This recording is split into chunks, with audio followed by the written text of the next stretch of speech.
Milli mətbəximizin incilərindən olan qatlamanın nə qədər ləzzətli olduğunu yeməyənlər bilməz. Həyatımda ilk dəfədir ki, qatlama hazırlayıram. Birinci dəfəyə görə məncə çox gözəl alındı. 700 qram un, 400 ml süd, 30 ml duru yağ, 1 yemək qaşığı şəkər tozu, 1 çay qaşığı duz, 3 yemək qaşığı şəkər tozu, 1 yemək qaşığı üzüm sirkəsi və 2 ədəd yumurtadan ibarət yumuşaq bir xəmir yoğurum. Xəmirləri 7 bərabər hissəyə böldüm. Məndə 188 qram oldu. Xəmiri 1 saat yarım, kündələri isə 20 dəqiqə mayalandırın. Başlayın kündələri bir-bir belə gözəl açmağa. Xəmirlərin aralarını kərə yağla yağlayın. Amma ən alt hissəsinə duru yağ vurun.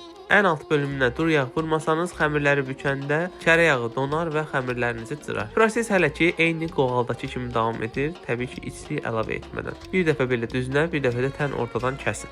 4 barmağınızla bükün, ortadan kənarlarına doğru başlayın qatlamağa.